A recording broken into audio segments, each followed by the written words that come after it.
एक दिन श्री कृष्ण अपने सखा ग्वाल बालों के साथ यमुना तट पर गए। उस दिन बलराम जी उनके साथ नहीं थे। जेठ आषाढ़ की तेज गर्मी से कौवें और ग्वाल बाल बहुत परेशान थे। प्यास के कारण उनका गला सूख रहा था। इसी वजह से उन्होंने यमुना का विषैला जल पी लिया। उस समय होने के कारण उन्हें इसका ध्यान नहीं रहा। जैसे ही उन्होंने वह जल पिया, सभी गौवें और ग्वाल बाल प्राणहीन होकर यमुना के तट पर गिर पड़े। यह देखकर श्री कृष्ण ने अपनी कृपा भरी दृष्टि उन पर डाली और सबको फिर से जीवित कर दिया। होश में आते ही वे सभी उठ खड़े हुए और हैरानी से एक दूसरे को देखने लगे। सुखदेव जी परीक्षित को कहते हैं कि सबने यही समझा कि हम विषैला जल पीकर मर गए थे, लेकिन हमारे श्री कृष्ण ने अपनी करुणामय दृष्टि से हमें फिर से जीवन दान दे दिया। भगवान श्री कृष्ण ने देखा कि काली नाग ने यमुना जी के जल को विषैला कर दिया। यमुना जी को शुद्ध करने के लिए उन्होंने उस सर्प को वहां से हटाने का निश्चय किया। यमुना जी में काली नाग का एक कुंड था। उसका जल विष की गर्मी से लगातार खौलता रहता था। उसके ऊपर उड़ने वाले पक्षी भी झुलस कर उसमें गिर जाते थे। जब उस विषैले जल की तरंगों का स्पर्श या उसकी कुछ बूंदें हवा के साथ बाहर आती थीं और किनारे की घास, पेड़, पशु और पक्षियों को छूती, तो वे उसी समय मर जाते थे। जब भगवान श्री कृष्ण ने देखा कि उस सर्प का विष बहुत भयानक है और उसके कारण यमुना जी भी दूषित हो गई हैं, तब उन्होंने कमर कस ली। वे एक ऊंचे कदम्ब के पेड़ पर चढ़े और ताल ठोंक कर विषैले जल में कूद पड़े। काली के विष के कारण यमुना जी का जल पहले से ही उबल रहा था। उसकी तरंगें लाल और पीली होकर भयानक रूप से उठ रही थी। श्री कृष्ण के कूदते ही जल और अधिक उछल पड़ा। उस समय काली के कुंड का जल 400 हाथ तक फैल गया। श्री कृष्ण काली दह में कूद कर जल उछालने लगे। जब वे जल में खेल रहे थे तो उनकी भुजाओं की टक्कर से पानी में तेज आवाज होने लगी। यह आवाज काली नाग ने सुनी। उसने देखा कि कोई उसके रहने के स्थान में खेल रहा है। उसे यह अच्छा नहीं लगा और वह क्रोधित होकर श्री कृष्ण के सामने आ गया। उसने देखा कि सामने एक सांवला सुंदर बालक खड़ा है। उसका शरीर वर्षा के बादल जैसा कोमल था। उसके वक्ष पर श्री वत्स का चिन्ह है और उसने पीले वस्त्र पहन रखे हैं। काली ने देखा कि यह बालक बिना किसी डर के विषैले जल में आनंद से खेल रहा है। उससे इसका क्रोध और बढ़ गया। उसने श्री कृष्ण को डस लिया और अपने शरीर से उन्हें कसकर बांध लिया। नाग के बंधन में पड़कर श्री कृष्ण कुछ समय के लिए निश्चल हो गए। यह देखकर उनके सखा ग्वाल बाल बहुत दुखी हो गए और दुख, भय और पछतावे से मूर्छित होकर भूमि पर गिर पड़े। गायें, बैल, बछड़े भी डर और दुख से रंभाने लगे।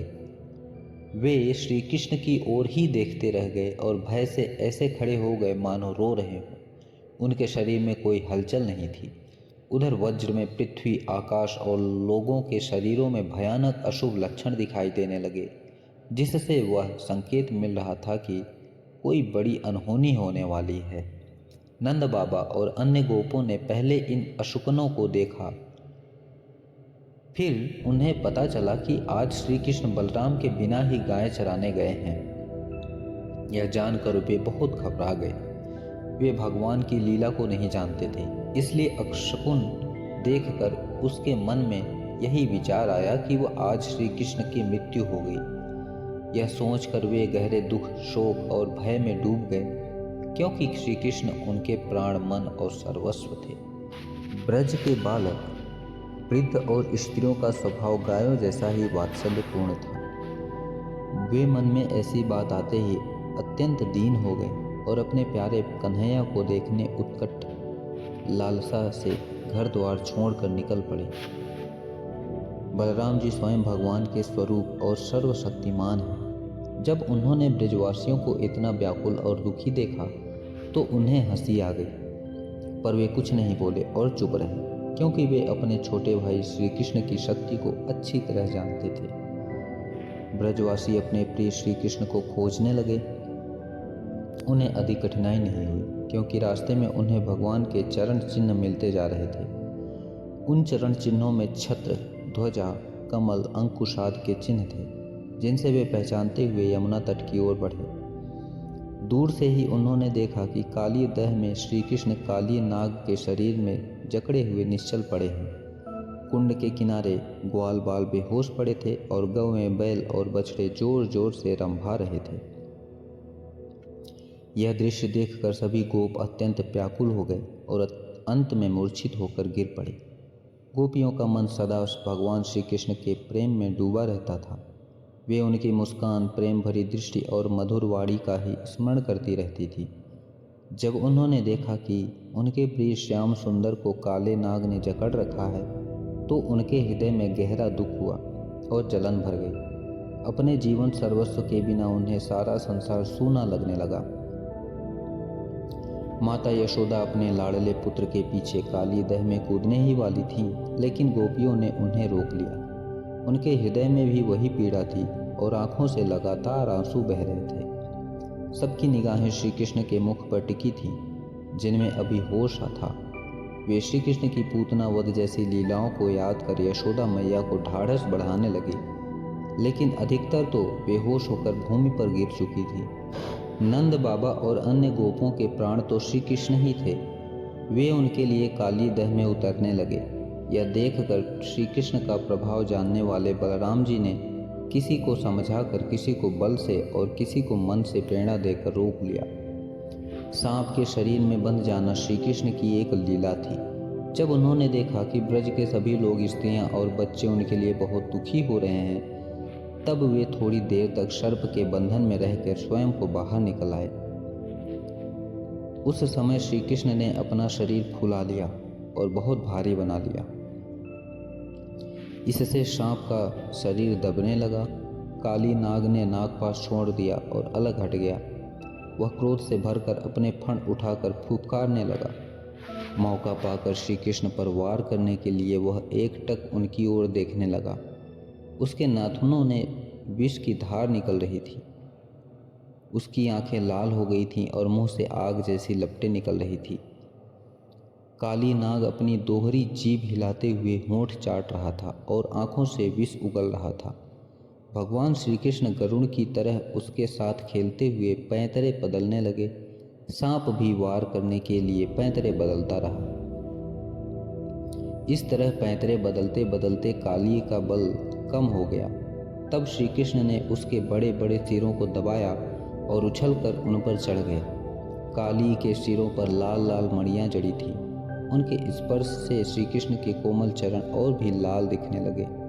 नृत्य और कला के आदि प्रवर्तक भगवान श्री कृष्ण उसके सिरों पर सुंदर नृत्य करने लगे। गंधर्व, सिद्ध देवता, चारण और देवांगनाएं जब यह देखने लगे कि भगवान नृत्य कर रहे हैं, तो वे प्रेम से भर गए। वे मृदंग, ढोल, नगाड़े बजाने लगे, मधुर गीत गाने लगे और पुष्पों की वर्षा करने लगे। वे भेंट लेकर उसी समय भगवान के पास आ पहुँचे। तीन नाग के 101 सिर थे। जो सिर वह नहीं झुकाता था, उसी को भगवान अपने चरणों की चोट से दबा देते थे। इससे काली की शक्ति धीरे धीरे कम होने लगी। वह मुख और नथुनों से खून उगलने लगा और अंत में चक्कर खाकर बेहोश हो गया। थोड़ी थोड़ी चेतना आने पर वह आंखों से विष उगलता और क्रोध में जोर जोर से फुफकारने लगता। इस प्रकार जब भी वह कोई सिर उठाता, नृत्य करते हुए भगवान श्री कृष्ण उसे अपने चरणों से दबाकर झुका देते थे।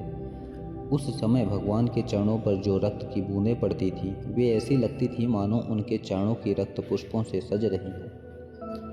भगवान के इस अद्भुत नृत्य से काली नाग के फण टूट गए। उसका पूरा शरीर बुरी तरह घायल हो गया और उसके मुंह से खून निकलने लगा। भगवान श्री कृष्ण के उदर में पूरा संसार है, इसलिए उनके भार से काली नाग के शरीर की सारी शक्ति टूटने लगी। श्री कृष्ण की एड़ियों की चोट से उसके छत्र जैसे फण चूर चूर हो गए। तब उसे सारे जगत के आदि गुरु भगवान नारायण का स्मरण हुआ और वह मन ही मन उनकी शरण में चला गया। अपने पति की यह दशा देखकर काली की पत्नियां बहुत घबरा गई और भगवान की शरण में आ गई। भय के कारण उनके वस्त्र और आभूषण बिखर गए और बाल खुल गए। उन नाग पत्नियों का मन अत्यंत व्याकुल था। वे अपने बच्चों को आगे करके भूमि पर गिर पड़ी और हाथ जोड़कर भगवान श्री कृष्ण को प्रणाम करने लगी। भगवान को शरणागतों पर कृपा करने वाला जानकर उन्होंने अपने अपराधी पति को बचाने के लिए उनकी शरण ली। नागपत्नियां भगवान श्री कृष्ण से क्षमा की प्रार्थना करती हैं। वे कहती हैं कि काली को दंड मिलना न्याय संगत है, फिर भी वह दंड भी भगवान की कृपा है। वे मानती हैं कि किसी पूर्व पुण्य के कारण ही काली को भगवान के चरणों का स्पर्श मिला और भगवान ही सर्वशक्तिमान और सबके आधार हैं। अंत में वे करुणा की याचना करती हैं कि उनके अपराधी पति को क्षमा कर दिया जाए और उन्हें सेवा की आज्ञा दी जाए। जब नागपत्नियों ने इस प्रकार भगवान की स्तुति की, तब उन्होंने दया करके उसे छोड़ दिया। धीरे धीरे काली नाग की इंद्रियों और प्राणों में कुछ कुछ चेतना आ गई। वह बड़ी कठिनता से श्वास लेने लगा और थोड़ी देर के बाद वह बड़ी दीनता से हाथ जोड़कर भगवान श्री कृष्ण से बोला कि हम जन्म से ही दुष्ट, तमोगुणी और बहुत क्रोधी हैं। अपने स्वभाव को छोड़ना जीवों के लिए बहुत कठिन होता है। आपने ही गुणों के अनुसार इस संसार में अलग अलग स्वभाव, शक्ति, शरीर और योनियां बनाई हैं। आप ही की सृष्टि से हम सर्प भी हैं और हमारा स्वभाव ही क्रोधी होना है। हम स्वयं आपकी माया में मोहित हैं। इस माया को अपने बल से छोड़ना हमारे लिए संभव नहीं है। हमारा स्वभाव और यह माया भी आपकी ही व्यवस्था है। जब आप ऐसा उचित समझेंगे वैसा ही करें, चाहे कृपा करें या दंड दें। काली नाग की बात सुनकर भगवान श्री कृष्ण ने कहा, सर्प, अब तुझे यहाँ नहीं रहना चाहिए। तू अपने भाई बंधुओं, पुत्रों और पत्नियों के साथ तुरंत समुद्र में चला जा। अब से गौवें और मनुष्य यमुना के जल का उपयोग करेंगे। जो मनुष्य दिन में 2 बार मेरी इस आज्ञा का स्मरण और कीर्तन करेगा, उसे सांपों से कभी भय नहीं होगा। मैं जानता हूँ कि तू गरुड़ के भय से रमण छोड़कर यहाँ आया है। अब तेरे शरीर पर मेरे चरण चिन्ह अंकित हैं, इसलिए गरुड़ अब तुझे नहीं खाएंगे। श्री सुखदेव जी कहते हैं कि भगवान श्री कृष्ण की आज्ञा पाकर काली नाग और उनकी पत्नियां बहुत प्रसन्न हुई। उन्होंने आदर पूर्वक भगवान श्री कृष्ण की पूजा की और उन्हें दिव्य वस्त्र, पुष्प, मणि, आभूषण, चंदन और कमलों की माला अर्पित की। फिर परिक्रमा और वंदना करके अनुमति ली और अपने पत्नियों, पुत्रों और बंधुओं के साथ समुद्र के रमण द्वीप को चले गए।